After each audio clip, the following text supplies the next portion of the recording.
What's up, everybody? Happy Monday morning. I know it's been a bit since I've done actual one of these shows live because I've been running around. All right? That's the truth. Last week I did was this last week? Yeah. Last week I went and did a Black Cat Hell Drivers show.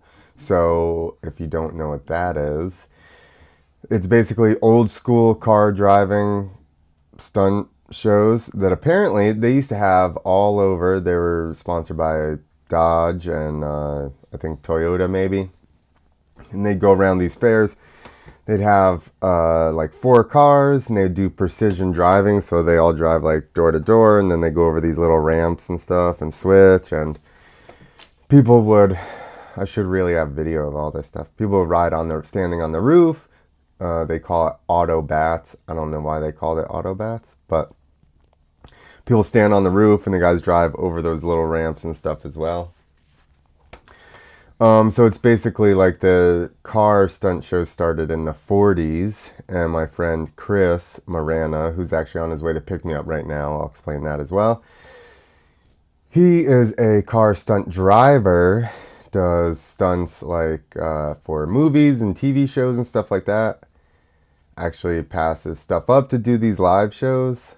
I'm like, I mean, it is different, right? Movie stunts or show stunts. You're just on set and it's like you guys can kind of dictate when you go, and then, you know, live performance stuff is basically what I just did my whole life, which was like basically, this is showtime.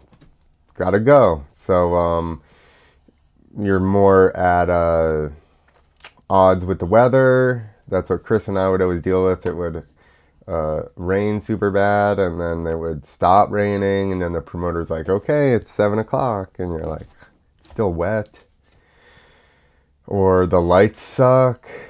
And I've had a lot of shows where we were at speedways, and like once you get off of the track and you get like into the infield a teeny bit, the lighting on the infield is just for people hanging out, like working on their cars or whatever. It's not actually to be racing, so it gets a little dark. So I've had shows where you had to have our trucks with like headlights on pointed at the takeoff ramp, so it was, you know, bright enough to see what was going on.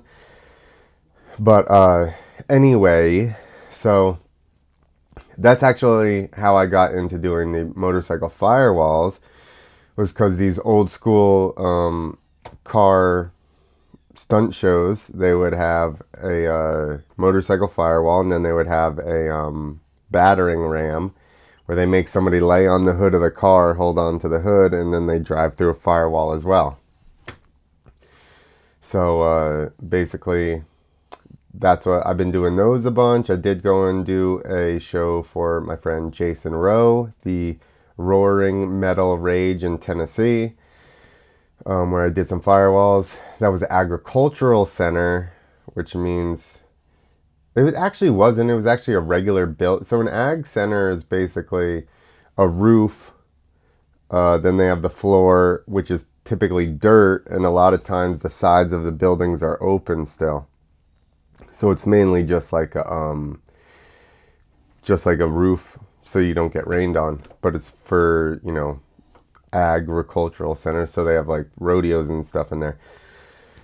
So this one, I don't think this was actually built as a building, because it has a concrete floor under the dirt, but there is a dirt floor in there now, but it's fully closed in, and like I said, has a concrete floor. But we actually did 2 firewalls in there. I have footage of all this. I don't know why I'm not showing you anyway.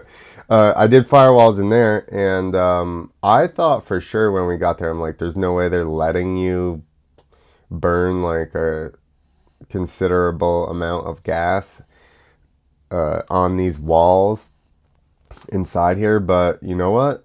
It was Tennessee and nobody cared. So you would not pull that off in New Jersey. Let me tell you that. So yeah, I'm going to do a Dover, Ohio fair maybe Wednesday. So Chris is on his way to pick me up right now. It is going to be a Black Cat Hell Drivers show. I will do the firewall I'm not taking the 75 CB, everyone. Sorry, I'm riding a 92 YZ250 that has 0 oil in the suspension. Other than that, it fires right up. It runs good.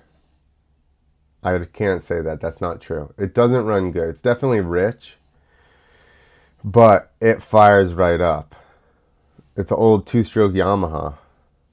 It's like having an old 2-stroke Honda. Like, it's just going to run no matter what. Okay, so we're going to get into some little segments here. Oh, also, Denellen Theater, Saturday. We have Welly Jackson. That is September 24th. I want to say it's the 24th. This Saturday. Today is the 19th. It's a Monday. However that adds up. Anyway. Pretty sure it's 24th. Come to the Denellen Theater. Please come out. It's going to be very fun. We're going to make fun of people. No, it's hard to see in the theater. You can't see people in the crowd that much to make fun of them. But the stage is really high, so feel like I'm above it. No, I'm joking. Come out. It'll be fun. Welly's funny. And we're going to have a good time. I manage the room, so as you could imagine, it's a very loose scenario in there. So come hang out. All right, we're going to get into some headlines. I like this one. SNL announces its first non-binary actor. It will join the upcoming season. And a lot of people have said this. I'm not obviously the first one to point this out. But I just think it's hilarious because they had a character. I don't know why I won't go up. They had a character back in the day called Pat. And it was like just somebody that you couldn't tell if they were a man or a woman. That was the whole, it's Pat, like, let's just see.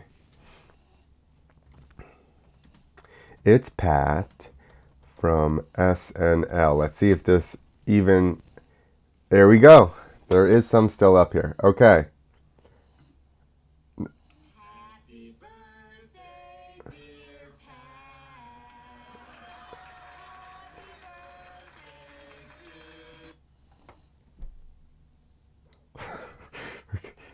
This is life imitating... I mean, come on, dude.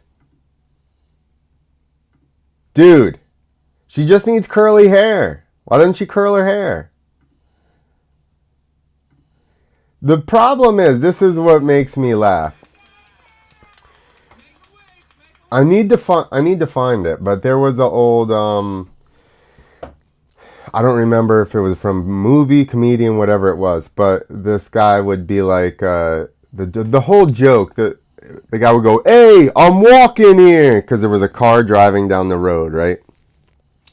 And the car's like driving down, and he walks out in the car, and it's like the guy just goes, "Hey, I'm walking here," and I always used to repeat that because of how ridiculous it was that people would just impede the progress of a vehicle. Somebody on foot would walk out in the road like, "Hey, you guys should stop for me." That's what society is now. With the people have the right of way for the crosswalk. Get out of the way of the car. Like, why should we in vehicles have to slow down for somebody to... The problem is now that they think that they have the right of way. I'm going off on a tangent I wasn't going to talk about. People think they have the right of way, right? So they like scurry into the road, and then they're like, now I'm in the road. So now I can take pictures or do my taxes or whatever they want to do in the middle of the road. And I'm like, still have the courtesy. I thought we were courteous in this society, right? That was the whole thing, is we're also courteous and we're worried about other people, yet nobody can scurry their fat ass across the road so that I can drive with my truck. I got to slow my truck down and waste brakes because you have the right of way, so now you're just going to crawl across the road. But my point is that was a joke, right? The joke was, Uh, like people don't just walk in front of cars. That's ridiculous. Like we all know that we should get out of the way of the bigger thing, right? And now that is life. And Pat was a skit that was ridiculous, right? We're like, this is ridiculous. Nobody can tell, and they never tell you what they are. And now that's life. I guess they do tell you what they are, right? Angrily.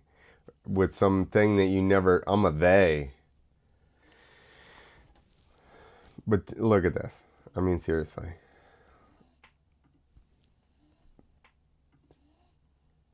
I mean, the button down shirt, like they're even shaped the same. I'm sure I don't even know what to say. I'm sure I'm sure they are a great person, but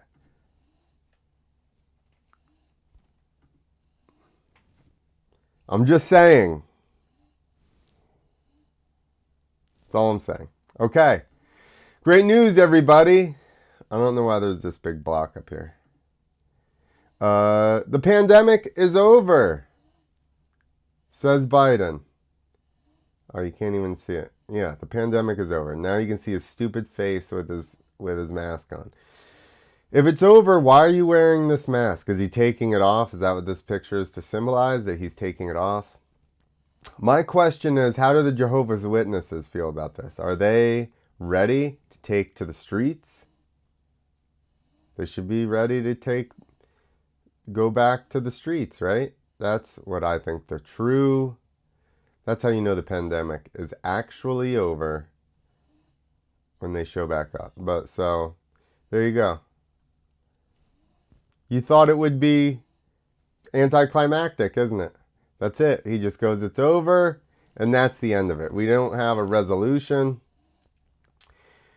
It's not like everybody at the end gets to cheer, their team won.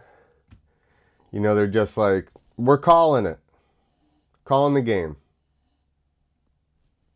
It would go like is that enough for final? Instead of timeout, final? I don't know. Who the hell knows? Let's get into some good stuff here. RedBull Imagination. Yes, I made a video making fun of it, but that's what I do. So the dates was the 17th through the 25th. Okay, so but the event has happened. I think what Red Bull has started doing now, like they do it with Natural Selection, which is a snowboarding contest that's out in nature as well. Like I was saying about the Ag Center, this is not under an Ag Center because the jumps are too big. So you're at the whim of nature. So they schedule themselves like a 5-day window, so that way, if it rains, whatever, they have enough time to clean up the course and get it ship shape and then pull it off. But obviously the weather in Kansas this week worked out, and they did pull the event off. It airs on ESPN. I should have figured that out as well. Really failing you guys. It does air on ESPN. Red Bull Imagination on ESPN. Just so you guys know. Red Bull Imagination. Watch ESPN. The hell is going on? The event has not yet started. September the 25th, 5 p.m. There you go. So, Red Bull Imagination will be on ESPN Sunday, September 25th at 5 p.m. You can find out who won. I did see Cole Denny slipped, posted something. He got some hardware. So, that's good. Whatever. We lost the thing that says Red Bull Imagination. Yeah. It'll be good. Like I said, I make fun of everything, people. So don't be mad that I made fun of If somebody wants, if you guys are really mad, I mean, nobody said anything. I assume somebody's mad though. If you guys are really mad, pull up some video of me riding and I will rip it apart like worse than I would ever rip anybody else apart, because there's so much shit. I'm like, ugh, that's terrible. All right. Other motocross news. It's supposed to be action sports news, but I did not research. I'm in a hurry, okay? Chris is going to be here a little after 10. It's 9:30. So I just at least wanted to get something out. All right. So just motocross news. People, sorry if you don't like motocross. The Motocross of Nations is this weekend. If you're watching this and you don't like motocross, I shall explain it, okay? It's basically the Olympics, but for dirt bikes. So we do it every year, though, because we're gluttons and we can't wait 4 years, okay? But so every year we send 3 of your best riders from every country. We do a 250 4-stroke class. A 450, there's MX1, no, MX1 is 250, MX2 is, no, MX1 is 450, MX2 is 250, and then they have the open class, which is just another guy on a 450, because back in the day, it used to be 125 2-stroke, 250 2-stroke, and 500 2-stroke. I think we should bring back 500 2-strokes and make some of these friggin' guys ride a 500 2-stroke. How sick would Chase Sexton be on a 500? Chase is your man, super smooth. Get on the 500. I mean, obviously, Eli's a great rider too. He would also be good on a 500, but I want to see these guys ride 500s. The most I got to see in actual real life, like top guy riding 500, way back in the day, actually, now that we talk about this, it was probably 95 or something like that. Jeff Emig was riding the 250 for Team USA, and Rhino was riding a KX 500 for Team USA. And they came to the Kawasaki Race of Champions in New Jersey, and Rhino rode the 500. Rhino 500? It doesn't actually rhyme as much as I thought it would. That's not why it said it, but as I was saying it, I was like, this might rhyme, but it didn't rhyme. So anyway, Rhino came to the Race of Champions on a KX 500. And Emig, I believe, was number 1. No, he might have been number 2, but still, number 2 guy in the country. It's pretty sick. So Emig was on just KX 250. Rhino was on a 500. And I think it was only the first time he'd raced it or something. And he did not win. Emig beat him. But, dude, it was awesome. Like, he's like, it sounds like he's idling through these turns. He's like, bo, bo, bo. Triple out of the corner. From idle, dude. I'm getting over COVID. I'm breaking the news right now. I'm getting over COVID. I had it like 2 weeks ago. Just had chills and I had body ache and I had fever. So anyway, Rhino on the 500. It was awesome. It was not revved up at all. He was like, bo, bo. This is a long straightaway I'm talking about. This is like 100-yard straightaway, and he would just go, bo, and he'd be at the end of the straightaway. And literally went through the turn like, bro, triple from the inside. It was awesome. We need to see those guys. Like, how sick. Hurlings, Tomac. I think the challenge next year, the Hurlings Tomac challenge at Stewart's place, Bubba's place, needs to be on 2-stroke 500s. Motocross world. I'm putting this out there right now. Eli, how do I forget his name right now? Hurlings, Eli Hurlings, 500 James Stewart place. We need to talk to who had the 2 500s. Travis Pastrana. I remember his name. And who's the other guy? The Bear. Bowers. Tyler Bowers. I guess Hurlings and Tomac would probably get their own 500s. Problem is Yamaha, I guess they had the WR 500. They had like an off-road edition 500. They made the Beast from the East race and motocross. They're like, we're going to stick you on this WR.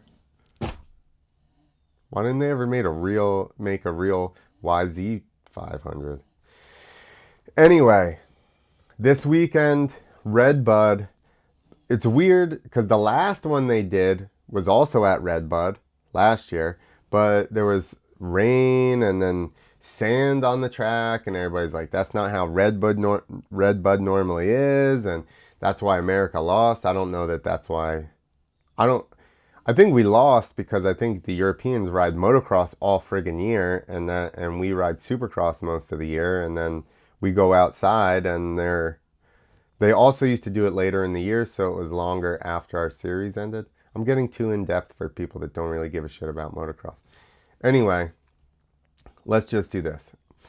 The teams for, I'm going to say this, and most of you people, even that watch motocross, don't watch European stuff, so you're going to have no idea who these people are. Learn it, okay? The team that won last year, Team Italy. Hey, my people. Team Italy won last year. So they get numbers 1, 2, and 3. Antonio Caroli, if you don't know, is a 9-time world champion. Okay, he's basically getting close to retirement. He's retired. He's like semi-retired. I heard he just wanted to stay in good enough shape to come and ride this. The guy has 9 world championships. Been around for a long ass time. This is the first time Team Italy has ever won the MX of Nations, at least with him on it. I don't know that they may have won it prior to that. I kind of think that they hadn't. But I don't quote me on that. I do not know. So number 2 is Andrea Adamo. They added the O at the end because he's Italian. That's how we do it. And Mattia Gadenginini. Definitely screwed that up. Listen, here's how it goes, okay? People go, this is how you say my name. That's how you say your name in your country, all right? I'm going to read this shit like an American. This is how your name is said in American. Antonio K. Rowley. All right, that one's close enough the way it is. Andrea Adamo. That's how Americans say it. Mattea Gadeginini. All right, Team 2, the Netherlands. Glenn Koldenhoff. So, who I just mentioned before, the Hurlings. He'd take it. The Hurlings is from the Netherlands, but he's hurt right now. They also call him the Bullet. And, yes, he's going to race Eli Tomac 2023 head-to-head, straight up, see who's fastest. Anyway, number 2 is K.D. Wolf. That's this guy's effing name. That is an awesome name. I like anybody named Wolf. I have a whole 5-minute joke about Dick Wolf. Calvin, we know Calvin in the United States because of Calvin Klein. Calvin Vlanderen. That's it. That was pretty easy. Team Great Britain. Dean Wilson. He's an American favorite. He's been in Canada, in the United States for a long time. Still has a little bit of an accent. It's like, just commit to the bit, bro. Just commit. Max Anstey. He's also been in the United States for a while. And Tommy Searle. They normally call him Surly, I feel like. Here's the thing with spelling rules, right? They don't mean shit. They don't mean anything. You can make all these spelling rules. They probably don't even have the same spelling rules in Great Britain. and it's even English. All right, Team France. Maxime, Renault. I know enough as American that they don't say X's like we do. But in America, we would say Renault because that's how we do it.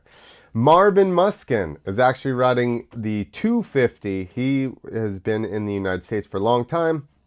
He retired, semi-retired, I guess, and is riding this. And Dylan Ferrandis, also been in the United States. I don't know this Max guy, but if he's on, the regular 450, I assume he's pretty effing fast. So that's a good team. So these teams, Great Britain. See, I don't know this K.D. Wolf. He sounds awesome though. I do know Glenn Coldenhoff is like Robbie Reynard type of guy. Like just some days he's on and he just smokes everybody, and you're like, what? But these teams are very good. See how far down the U.S. is? Team Belgian, Jago Geerts. That's how American would say it. Geerts. Geerts. Jago. There's a joke in there that I'm trying to resist from saying. Because I don't know this guy. I don't know that he is a Jago. He could be a Jago. That's now my name for anybody that's a Jag-off. They're now a Jago. That's it. Sorry, Jago. Hago? Maybe you don't pronounce the J like in Spanish. I don't know. Liam Everts. Jeremy Van Horbeek. I'm taking too long trying to read all these names. Nobody cares anymore. Anyway, okay. Team Estonia, Switzerland, Germany. No Ken Roxon on Team Germany. Team Finland, Lithuania, Canada, where are the United States? This is... So, Team Spain, Sweden, Republic of South Africa, which actually had...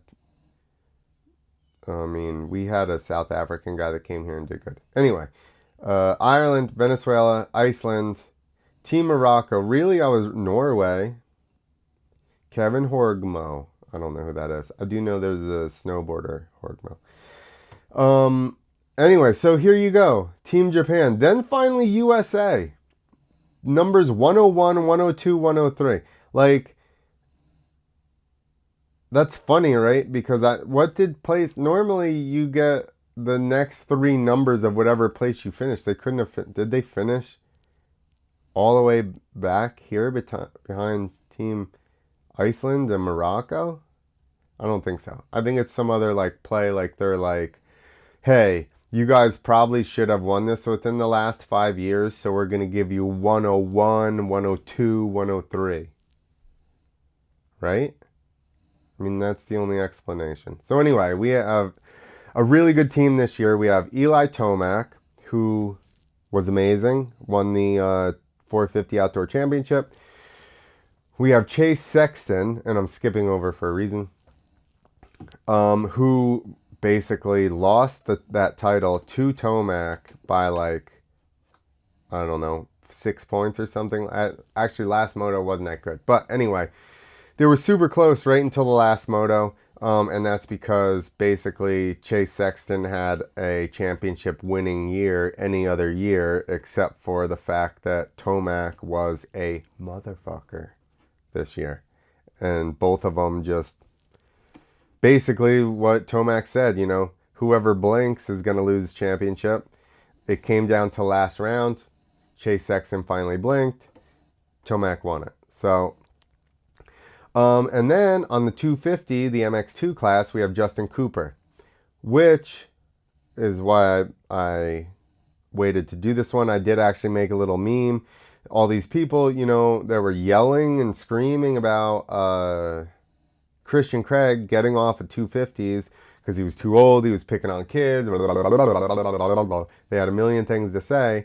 All of a sudden, when they're like, hey, we need somebody to ride 250 at MX of Nations for Team USA, they're like, Christian Craig. And I'm like, you guys were so mad about him being on a 250, and now you're like, let's make him go back down to a 250 and ride it for MX of Nations. Justin Cooper is a great starter. Yes, in the middle of the year he was doing but he had some issues and then he got sick or something. So like, give the dude a break. And he's a great starter. He always does pretty good. No, he didn't win the championship, but guess what? The people he got beat by were two Australians and a Japanese guy.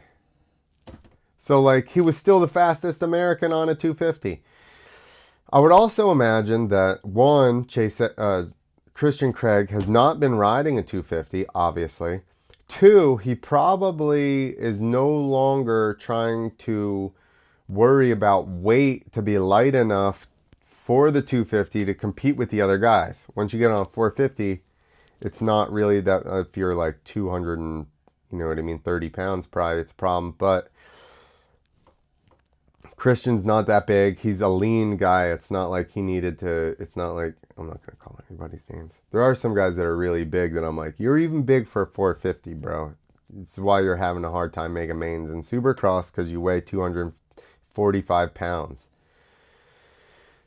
You better get yourself a hot can.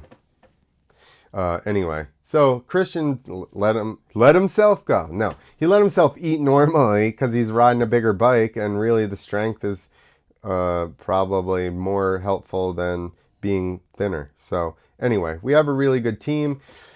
I think Cooper was a good pick. Who's your other pick? You know, you're gonna go with I can't think of his name. Number 24. Anyway, on a Husky. RJ Hampshire. Super fast, but implodes a lot. Michael Mosman. Super fast, implodes a lot. Speed and consistency. If you're going United States, speed and consistency on a 250 four-stroke, it's Justin Cooper for sure. When I take deep breaths, it makes me want to cough. All right, so I'll take a drink. Okay. We're going to get off of that. Team USA next week. Do you guys want to see how to watch MX of Nations? This should say how to watch. Nope. How do I watch the friggin' this? How to watch. Okay. People that don't, here you go. People that don't watch motocross, you watch regular sports, like, what is going on here? Basketball, football, or whatever, quote unquote regular sports.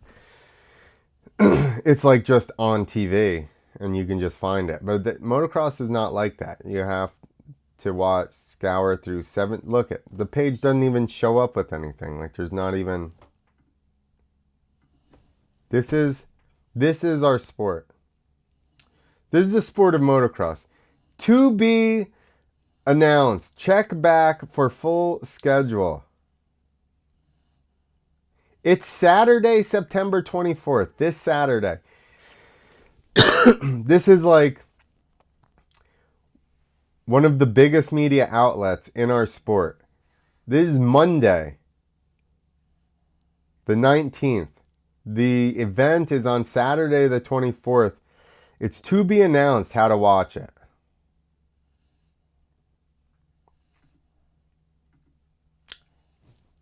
They don't even know yet. It's the week of. They still have no idea how you're going to watch it.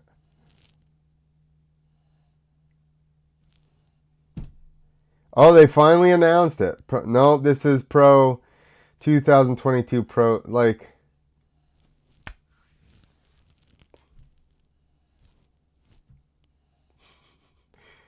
people, you know, like people probably don't take us serious because we don't even know where we're going to be on TV. We don't even know. This is the biggest motocross event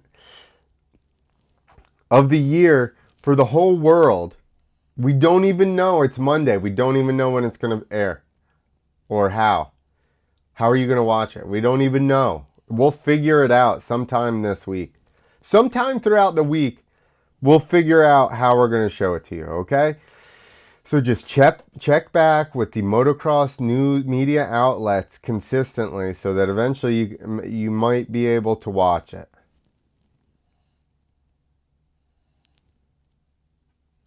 All right. That really does make me frustrated. Okay, when I was a kid, you had to stay up until like Supercross would be shown at like 2 o'clock in the morning. So I would set the VCR. I'd have the VHS tape in there. I'd set the VCR, and then I would get up in the morning and I would go down and watch a tape of the women's college basketball finals, because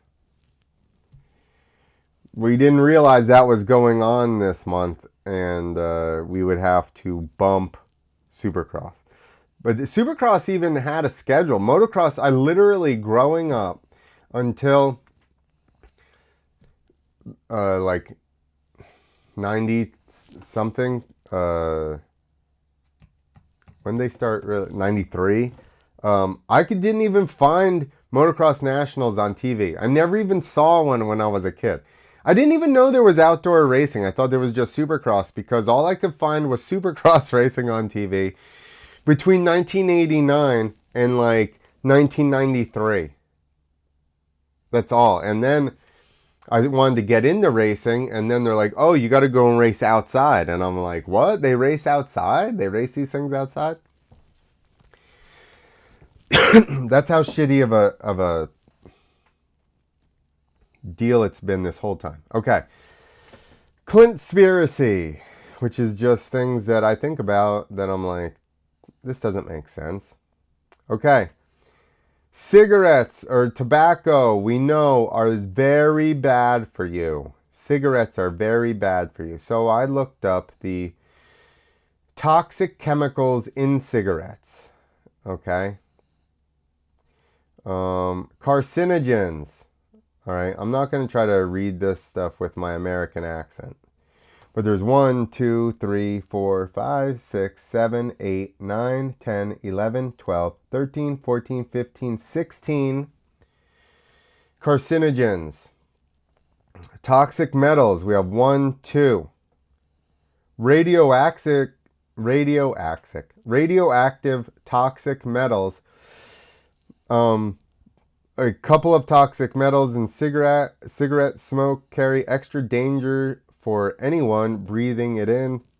They are radioactive. Lead 210, polonium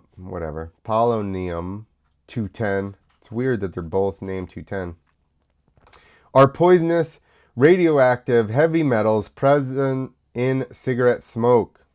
Poisons. Ammonia compounds, carbon monoxide, hydrogen cyanide, nicotine. Okay? And this is e-cigarettes, which we know is totally fake, made in somebody's lab. So like, I'm not even going there. But you saw all the chemicals that we had in cigarettes, right? Let's look at dip. More than 30 chemicals in smokeless tobacco are linked to cancer. Man, this tobacco stuff is bad. And then it's just like, hey, you could lose teeth and stuff. Chemicals in tobacco products. Okay, is this what we were on? This is another one. Okay, so we're not going to look at that. Now we're going to go to this.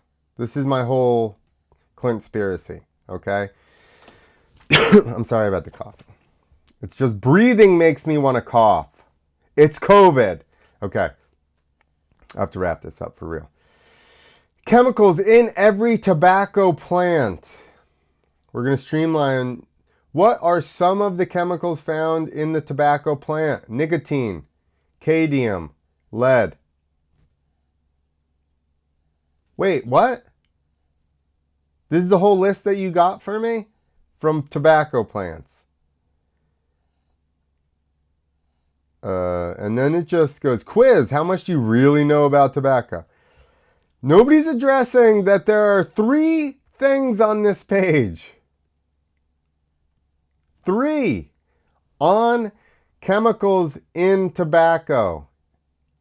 Not in cigarettes, not in chewing products, in tobacco. So this is okay.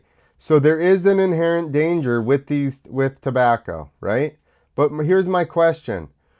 Why are there 30 chemicals in cigarettes? Can somebody explain this to me? Somebody explain this to me. I know nobody is watching this. Why are there why are there so many chemicals added to tobacco to smoke or to put in your mouth? That's what I'm going to leave you with. Okay, so we know the FDA, the Food and Drug Administration, is here for our health. And they're watching over everything to make sure that we are not getting sick. So I'm pretty sure that tobacco and cigarettes and chewing tobacco fall under the jurisdiction of the FDA. So are they allowing all these chemicals to be put into these products for people to... I'm totally confused. This must be a huge oversight. This has to be a huge oversight. All right. That is the Clint Esposito show for Monday, September 19th. Remember, this Saturday at the Denellen Theater, we have Welly Jackson, myself, and other people. I'll figure that out. There's too much going on at the theater. I have bands. Oh, the weekend after, we have a Motley Crue cover band, 6 Seconds to Mars. So, and they're going to have a band, Reese, with them. Special guest. Okay, that's it. Comment on some of this. Like, tell me why there's so much chemicals.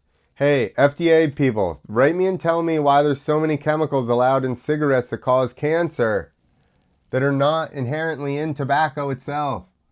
If you're looking out for us, please look out for us. All right. Let's summarize. I'm going to switch it for you so you can see. All right. Pat is back as a character that plays other characters this time. Biden says, the pandemic is over. Praise Allah, or whoever you want to praise. RedBull Imagination will be on ESPN Sunday, September 25th. They at least know how you can watch it. You can watch it on ESPN. Okay? We don't know how to watch MX of Nations. It is also Saturday, but we have no clue how you're going to watch it. Okay? Good luck with that. And the toxic chemicals in cigarettes don't all come from the tobacco. It's weird that they say tobacco is dangerous. Sure it is. When you add a bunch of shit to it, it becomes dangerous. Okay, everybody. Have a great Monday. The September 19th Monday. It's you. If Mondays suck and you're upset right now, it's because you set your life up poorly. You're upset with your life. Life doesn't suck. Just the way that you, the dimension you live in right now sucks. You need to figure that out. Okay, everybody. Later.